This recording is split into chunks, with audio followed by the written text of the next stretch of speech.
RB channel subscribers அனைவருக்கும் வணக்கம். நம்ம சேனலில் தெரிந்த ஊர்கள், தெரியாத பல செய்திகள், தெரிந்த செய்திகள், தெரியாத பல ஊர்கள், உண்மை சம்பவங்கள், அனுபவங்கள் இதை வச்சு வீடியோக்கள் கொண்டு வரப்பட்டோம்.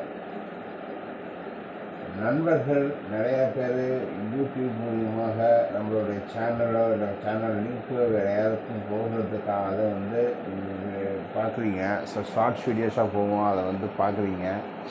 ஸோ நிறையா பேர் பார்க்குறீங்க, ஆனால் சப்ஸ்கிரைப் பண்ணாமல் பார்த்துக்கிட்டு இருக்கீங்க. ஸோ தயவுசெய்து சப்ஸ்கிரைப் பண்ணிவிட்டு ஆர்பி சேனலை சப்ஸ்கிரைப் பண்ணிட்டு பாருங்கள். ஏன்னா நம்ம கிட்டத்தட்ட ஒரு 5 வருடம் 3.5 வருடங்களாக பெரிய அளவுக்கு ஒன்றும் பெருசாக ஒன்றும் வளர்ச்சி இல்லை.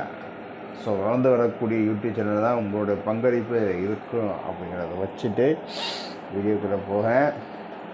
மறக்காமல் நம்ம சேனலை சப்ஸ்கிரைப் பண்ணது மட்டும் இல்லாமல் உங்கள் ஃப்ரெண்ட்ஸ் அண்ட் ஃபேமிலி, அதாவது நண்பர்கள் மத்தியில் மற்றும் குடும்பத்தில் இருக்கக்கூடிய ஆட்களுக்கு இப்படி ஒரு சேனல் இருக்குது, இது வளர்ந்து வரக்கூடிய சேனல், இவங்க நாட்டில் நடக்கக்கூடிய சில விஷயங்களை எடுத்து போடுறாங்க, இதை என்டர்டெயின்மெண்ட்டாக போடுறாங்க, ஸோ இதை பாருங்கன்னு சொல்லி அவங்களுக்கு இந்த சேனல் ரெஃபரன்ஸ், அதாவது தெரியப்படுத்தி அவங்க நம்ம சப்ஸ்கிரைபாக கொண்டு வர பாருங்கள் வேண்டுகோள் வச்சுட்டு.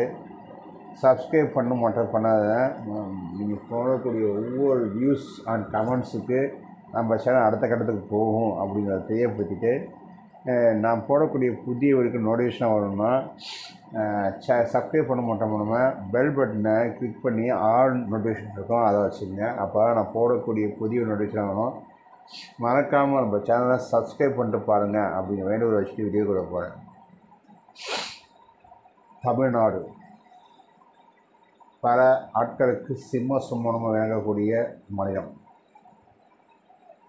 எப்படியாவது இங்கே ஒரு மத கலவரத்தை ஏற்படுத்தலாமா, எப்படியாவது 2 பேருக்கு பிரச்சனையை உண்டாக்கி ஆட்சிக்கு ஏதாவது கெட்ட பேர் உண்டாக்கலாமா, இங்கே இருக்கக்கூடிய ஆட்சியாளர்கள் மத்திய கெட்ட பேர் மக்கள்கிட்ட அதிருப்தி ஏற்படுத்தலாமா அப்படி சொல்லக்கூடிய ஆட்களுக்கு இன்றைக்கி தமிழ்நாடு சிம்ம சொப்பனம் வாங்கிட்டு இருக்கு. ஏன்னா கடந்த ஒரு 4 வருடங்களாக மத்திய ஒன்றியத்திலிருந்து எந்த விதமான பெரிய அளவுக்கு ஒரு உதவி இல்லாமையே இன்றைக்கி இந்த மாநிலம் வளர்ந்துருக்கு. அது அப்படிங்கிறத சொல்லிக்கிறேன். அது கடந்த 2.5 வருடங்களில் தான் அதிகமான வளர்ச்சி அப்படின்னு சொல்லி போகிறேன். ஏன்னா முதல் 1.5 ஆண்டுகள் கொரோனா அப்படிங்கிறதுல போயிட்டேன். கொரோனாவோட தாக்கம் பார்த்திங்கன்னா 1 வருடம், அதுக்கப்புறம் கட்டமைப்பு, இந்த கொரோனாவோட கட்டமைப்பு மாநிலத்துக்கான இதை சேர்த்துட்டங்கிறத இறங்கினால இந்த மாநிலம் 2.5 வருடங்கள் ஓடி போயிடுச்சு, 1.5 வருடம் ஓடி போயிடுச்சு. அடுத்த 2.5 வருடங்களில் இந்திய ஒன்றியத்துக்கு சவால் விடுக்கிற அளவுக்கு மிகப்பெரிய கட்டமைப்புல தமிழ்நாடு இருக்குது. ஸோ இதை பல பேருக்கு வைத்தறிக்குது, அதை நம்ம இன்னும் சொல்ல முடியலை. ஏன்னா ஒரு மாநிலத்தோட வளர்ச்சியை அழைச்சிட்டு தான் அடுத்த மாநிலத்துக்கு கொடுக்குறீங்க அப்படிங்கிற ஒரு கேள்விக்கு தான் பிரிவினைவாதின்னு சொல்லி சில ஆட்கள் இருப்பாங்க. பிரிவினைவாதி பேசுகிறாங்க, கம்யூனிசம் பேசுகிறாங்க அப்படின்னு சொல்லிட்டு தேச துரோகி என்னென்ன பட்டங்கள் கட்ட முடியுதோ எல்லா பட்டங்களும் கட்டுறாங்க தமிழ்நாட்டு மக்கள் மீது.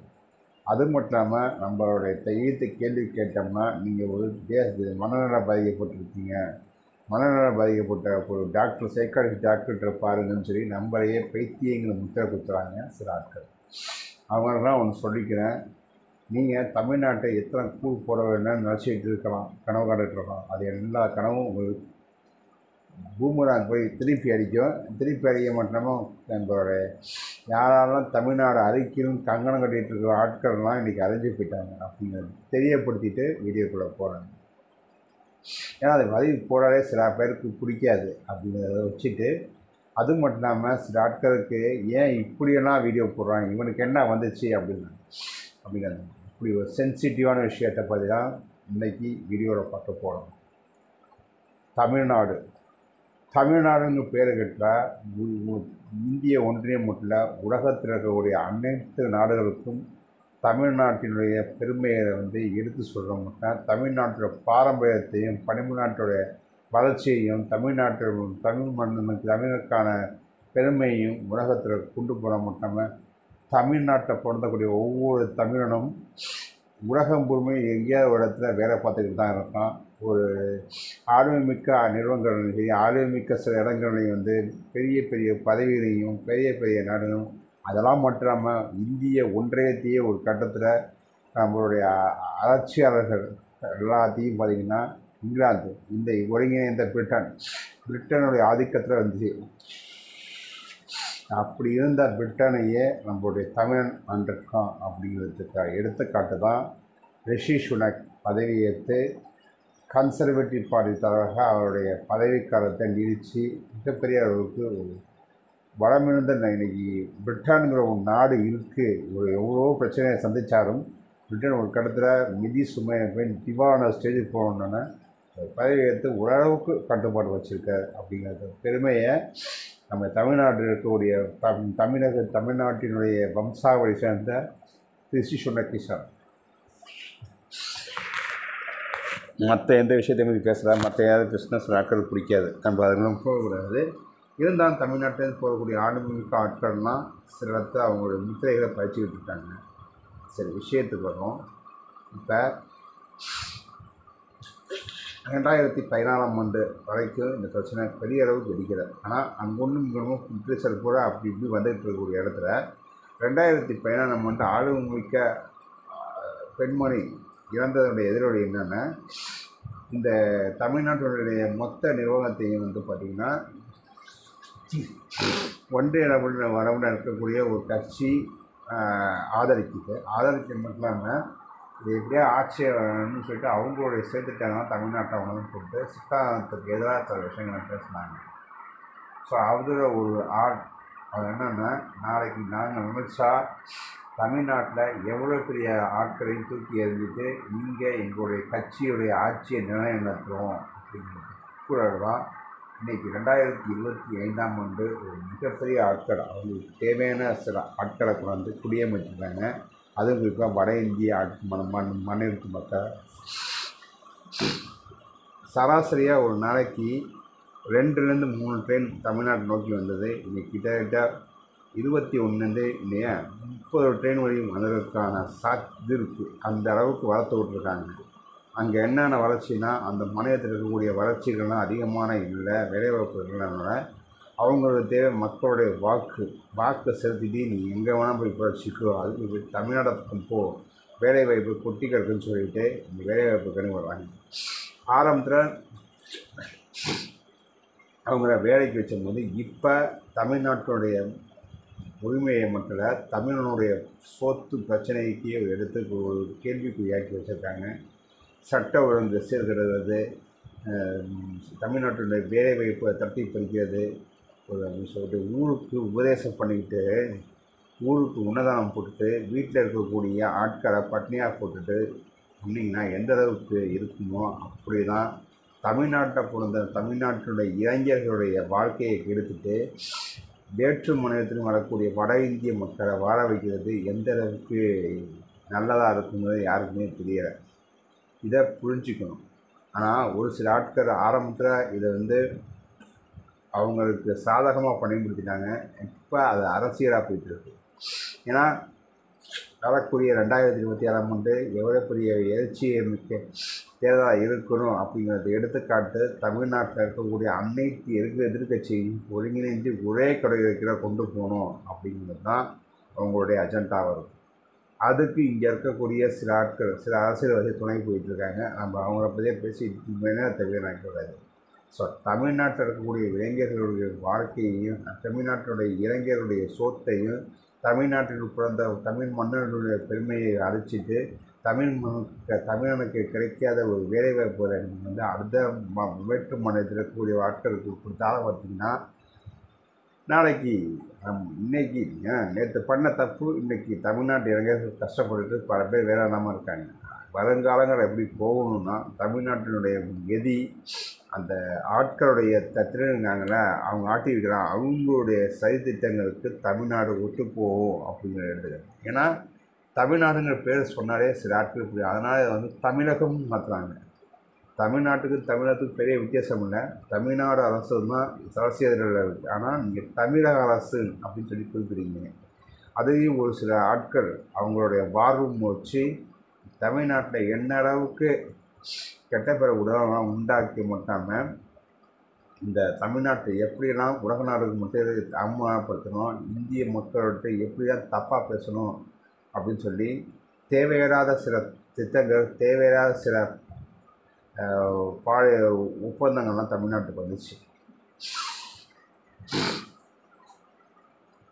இன்றைக்கி அது வேணால் செயல்திட்டத்தில் முன்ன இருக்கலாம். ஆனால் தமிழ்நாட்டுக்கு வந்தது திட்டங்கள் வந்தது தான். அதை தெரிஞ்சிருந்தேன். சரி, ஆரம்பத்தில் இப்போ இருக்கக்கூடிய ஆட்சியர்கள், தமிழ்நாட்டினுடைய ஆட்சியர்கள் இந்த ஒரு சில விஷயங்களுக்கு குரல் கொடுத்தாங்க. ஆனால் ஒரு கட்டத்துக்கு மேலே அவங்களால குரல் கொடுக்க முடியலை. ஏன்னா ஒரு நாளைக்கு கிட்டத்தட்ட ஒரு 3-4 ட்ரெயின் வந்ததில் 21 ட்ரெயின் 35 ட்ரெயின்கிட்ட தோராயம் மதிமாக அப்ராக்சிமேட் ஒரு நாளைக்கு வருது.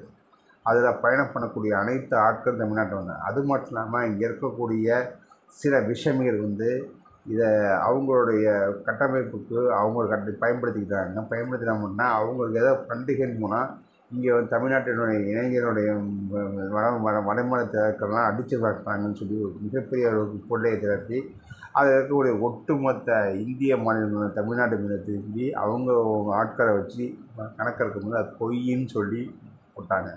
அது அவங்க மாநிலத்தில் இருக்கக்கூடிய அவங்க கட்சியில் இருக்கக்கூடிய ஆட்களே அது சொன்னாங்க, தவறான வளர்ந்து பரப்பாதீங்க, தமிழ்நாடு இன்றைக்கி ஒரு அமைதி பூங்காவை தேர்ந்துக்கிட்டு இருக்குது, அனைத்து மதத்திலும் மக்கள் மட்டும் இல்லாமல் அனைத்து ஆட்களையும் சமமாக பார்க்குறாங்க, சாதி மதம் வேதமின்றி எந்த ஒரு பாகுபாடுமின்றி அதுக்கு வடமாநிலத்து மக்கள்லாம் இங்கே நிம்மதியாக இருக்காங்கன்னு ஒரு அறிக்கை அந்தந்த மாநிலத்துக்கு போணுச்சு. அது குறிப்பாக அந்த ஒன்றியத்தில் இருக்கக்கூடிய ஆட்கள் சில ஆட்கள் பண்ணக்கூடிய தப்பு அவங்க ஆட்சியில் இருக்கக்கூடிய மாநிலங்களையே இது எதிரொலிச்சிச்சு. அவங்க ஆட்களே வச்சு பேச வச்சாங்க. ஆனால் இங்கே இருக்கக்கூடிய சில அரசியல்வாதிகள்னு சொல்லக்கூடிய கருசடைகள் அவங்களுக்கு சாதகமாக செயல்படுத்திட்டு இருக்காங்க. இந்த விஷயத்தில் ஒரு சில ஆட்கள் வேணால் எதிர்ப்பு தெரிவிக்கலாம். ஆனால் இங்கே இருக்கக்கூடிய முக்கால்வாசி அரசியல்வாதிகள் இதை வச்சு ஒரு அரசியல் பண்ணிட்டு உட்காந்துருக்காங்க. ஸோ இதை அரசாங்கம் கேட்கணும்னா தமிழ்நாட்டினுடைய இளைஞர்கள் இதை கையெழுத்தாக இளைஞர்கள் சக்தி வருங்காலத்தினுடைய இந்தியா நாளைய பாரத இளைஞர்களுக்கு சொல்லிட்டு போயிட்டான் ஒருத்தன். ஆனால் நாளைய ஒரு பாரத தமிழ்நாட்டினுடைய உரிமையே நீங்கள் தமிழ்நாட்டு இளைஞர்கள் நிலைநாட்டணும்னா நீங்கள் எங்கே பாரதத்தை போய் உரிமையை நிலைநாட்ட போகிறீங்க? உலகத்தில் இருக்கக்கூடிய நாடுகள்கிட்ட இந்தியாவோட பெருமையை கட்டமைக்க போகிறீங்க, கொண்டு சேர்க்க போகிறீங்க, தமிழனுடைய பெருமையை கொண்டு சேர்க்க போகிறீங்க, ஒரு கேள்விக்குறி வருது. இதை மனசில் வச்சுக்கிட்டு இங்கே இருக்கக்கூடிய அனைத்து தமிழ்நாட்டு இளைஞர்களும் ஒன்றிணைஞ்சு இந்தமாரி விஷயங்கள்லாம் மூடிட்டு இருக்காங்கடா. சில இடத்துல அவங்களுக்கு எதிராக சில விஷயங்களுக்கு குரல் கொடுத்தா இப்போ இருக்கக்கூடிய அரசாங்கம் இறங்கி வரும். அதை ஆளுகின்ற எதிர்க்க தமிழ்நாட்டினுடைய அரசாங்கமோ இல்லை மத்தியில் இருக்கக்கூடிய அரசாங்கமோ இறங்கி வரும். இதை தொடர்ந்து ஏதோ ஒரு நாள் நீங்கள் பண்ணிட்டு போகக்கூடாது. எல்லா நாடும் இந்த விஷயத்தை கண்டுபிடித்து நம்ம தமிழ்நாட்டினுடைய உரிமையை நிலைநாட்டணும் அப்படின்னு கோரிக்கையை வச்சிருமாட்டாம நம்மளுடைய ஏன்னா இன்றைக்கி உன்னோட சோத்தை அடித்து போடுறதுக்கு இன்னொருத்தன் வந்துட்டான். உன்னுடைய வேலைகளை நீங்கள் அடித்து போயிடுவேன், உன்னோட உரிமையை தட்டி போய்க்கிறது எவ்வளோ ஆகப்போகுது? சொத்து அப்படியே கெடுத்தாச்சு, வேலை வாய்ப்பை கெடுத்தாச்சு, படிப்பில் இருக்கக்கூடிய படிப்பையும் கெடுத்தாச்சு, இன்னும் தேவையில்லாத சில சட்டங்கள் தேவையில்லாத சில முடிகள்லாம் கொண்டு குடிச்சிச்சு. உங்களுக்கு எது தேவையோ அதை மட்டும் தேவையில்லாத விஷயங்கள்லாம் தூக்கிட்டீங்க. இதெல்லாம் நடந்திருக்கு. இப்போ சில விஷயங்கள் தமிழ்நாட்டில் சமீப காலமாக ஒரு பிரச்சனை போயிட்டுருக்கு. புதிய கல்விக் கொள்கையை ஏற்றுக்க மாட்டுறாங்க அப்படிங்கிறது. ஸோ இதை வச்சு ஒரு அரசியல் பண்ணிட்டு வந்திருக்காங்க. இதனுடைய சாதக பாதகங்கள் என்னங்கிறத மத்திய அரசு விளக்கணும்னா அங்கே இருக்கக்கூடிய அந்த பத்தியில் என்ன சொல்லியிருக்கோ அதை கலந்து பேசி ஒரு முடிவு கொண்டு வாங்க அப்படிங்கிற மாதிரி மட்டும் நம்மளுக்கு என்ன வேணுமோ அதை மட்டும் சாப்பிடணும். இருக்குதுன்னு சொல்லிட்டு எல்லாத்தையும் சாப்பிடாம இருந்தால் நாளைக்கு உடம்பு கட்டுப்படுற மாரி தான். உங்களுக்கு என்ன வேணுமோ அதை மட்டும் பறிச்சுக்கிட்டு தேவையில்லாத சுமைகளை ஏற்றிக்கிட்டு போனீங்கன்னா எந்த அளவுக்கு இருக்குன்னு சொல்லிட்டேன். ஏன்னா நீங்கள் நான் யாரையும் குறை சொல்லலை. ஆனால் இப்போ இருக்கக்கூடிய நிலைமைகள்லாம் பார்த்திங்கன்னா அந்த புதிய கல்விக் கொள்கை பார்த்திங்கன்னா மறைமுகமாக ஒரு சில விஷயங்களை திரிச்சிக்கிட்டு இருக்குது. ஸோ இதை அரசாங்கம் திருத்தி 2 பக்கம் இருக்கக்கூடிய ஆட்களும் பண்ணி யாருக்கு பாதகம்னு நடந்துக்கணும். அது மட்டும் இல்லாமல் நம்மளுடைய நிறைய நிதிகள் வர வேண்டிய கல்விக்கான நிதிகள் நிறுத்தி வச்சிருக்கு மத்திய ஒன்றிய அரசு. இதை உடனே நினைவுக்கணும்னா ரெண்டாவது இந்த வட மாநிலத்தினுடைய நாட்கள் தமிழ்நாட்டில் எப்படி ஆதிக்கப்பட்டாங்க, அவங்க ஏன் இந்த மாதிரி வர்றாங்க? ஏன்னா இங்கே சட்ட ஒழுங்கு நீ சேர்க்கக்கூடிய முக்கால்வாசி பார்த்திங்கன்னா இந்த வட மாநிலத்தில் வரக்கூடிய ஆட்கள் முதல்ல அவங்களும் பதிவு முறையில் பண்ணிட்டு போகிறாங்க. பதிவு முறை இருக்குது, அது எத்தனை பேர் பதிவு பண்ணிட்டு தமிழ்நாட்டில் வேலை பார்க்குறாங்க. சட்ட விரோதமாக குடியேறிக்கூடிய ஆட்கள் எல்லாத்தையும் வெளியேற்றி மாட்டினால தமிழ்நாடு இருக்கும். அது மட்டும் இல்லாமல் தமிழ்நாட்டுடைய கொள்கை முடிவு, தமிழ்நாட்டினுடைய வேலைவாய்ப்புகள், தமிழ்நாட்டு இளைஞர்களுக்கு மற்றும் இளைஞர் மற்றும் இளைஞர்களுக்கு அப்படிங்கிறத போட்டால் இளைஞர் மற்றும் இளம்பெண்களுக்கு சொல்லி போட்டால் இது வந்து ஒரு நல்லா இருக்கும். ஆனால் இன்றைக்கி ஆட்சியை ஓட்டினா போகுதுன்னு சொல்லி சில ஆட்களும், ஆட்சியை பிடிக்க போகிறதுன்னு சொல்லி சில ஆட்களும் இந்த மாதிரி விஷயங்கள்லாம் கையெழுத்து கண்டு காணாமல் இருந்துச்சுன்னா நாளைக்கு தமிழ்நாட்டினுடைய இறைகாரம் மட்டும் தமிழ்நாட்டுடைய பண்பாடு, தமிழ்நாட்டினுடைய கலாச்சாரம், தமிழ்நாட்டினுடைய மதிப்பு, தமிழ்நாட்டினுடைய உரிமை எல்லாமே பறி போய் வாழ தகுதியற்று எப்படி வட மாநிலத்து ஆட்கள் தமிழ்நாட்டை நோக்கி வராங்க. தமிழ்நாட்டு மக்கள் வந்து அதர் மாநிலம் வேற்று மாநிலத்துக்கு மட்டும் இல்லாமல் வேற்று நாடுகளுக்கு போகிற ஒரு நிலைமை வந்துடும். இதை அரசாங்கமும் சரி, இங்கே இருக்கக்கூடிய ஆட்சியாளர்களும் காது கொடுத்து கேட்டு தமிழ்நாட்டுக்கு என்ன வேணுமோ அதை மட்டும் பண்ணினாலே போதுங்க. நீ ஆட்சி நல்லது பண்ணால் மக்களை தூக்கி வச்சு கொண்டாடுவாங்க, தப்பு பண்ணால் கேள்வி கேட்பாங்க. அதெல்லாம் மறைச்சிட்டு சில ஆட்கள் நாங்கள் தான் அடுத்த வாட்டி வச்சு பிடிக்க போகிறோம்னு சொல்லிட்டு மமதையும் நம்ம என்ன மக்களுக்கு பண்ணலாம்னு சொல்லி இருக்கக்கூடிய சில ஆட்சியாளர்கள் வந்து இப்போ ஆட்சியாளர்கள் நம்ம என்ன மக்களுக்கு பண்ணணும்னு மமதையிலையும் நம்ம தான் நாளைக்கு ஆட்சி பரப்போடணும் சில ஆட்களும் குறிச்சிருந்தாங்க. தமிழ்நாட்டினுடைய இளைஞர்களுடைய எதிர்காலம் மட்டும் இல்லாமல் தமிழ்நாட்டின் மதிப்பு, கலாச்சாரம், கல்வி, வேலைவாய்ப்பு, உரிமை எல்லாம் பதிப்போயிட்டு இருக்குது. இதை தடுக்குங்க, ஒருங்கிணைந்து கொண்டு கொடுங்க தமிழ்நாட்டினுடைய எதிர்க. ஏன்னா தமிழ்நாட்டுக்கு நீங்கள் தமிழ்நாடு அரசுக்கு நாங்கள் பொருள் சொல்கிறேன். தமிழ்நாட்டினுடைய உரிமை, தமிழ்நாட்டுடைய பண்பாடு, கலாச்சாரங்கள், தமிழ்நாட்டினுடைய வேலைவாய்ப்பு தமிழ்நாட்டினுடைய இளைஞர்களுக்கு வேலைவாய்ப்பு தட்டி படிக்காமல் அவங்களுக்கு சாதகமாக சில விஷயங்களை பண்ணிக்கிட்டு சில விஷயங்களை வந்து நீங்கள் செஞ்சீங்கன்னா நாளைக்கு இதே தமிழ்நாட்டில் உங்களுடைய சில ஆட்சிக்கு துடிச்சிக்கிட்டு இருக்காங்க சில ஆட்கள். அவங்களோட கொடிகளாம் தமிழ்நாட்டில் பறக்கக்கூடிய நாடுகள் இல்லை. ஆனால் தொடர்ந்து இந்தமாரி தமிழ்நாட்டுக்கு எதிராக நீங்கள் பண்ணிக்கிட்டு இருந்தீங்கன்னா இன்றைக்கி இந்த 2026 மட்டும் இல்லை, 3026 வந்தாலும் உங்களுடைய கட்சி கொடி தமிழ்நாட்டை பறக்காது. அப்படிங்கிறத முடிச்சுட்டு வீடியோ முடிக்கிறேன்.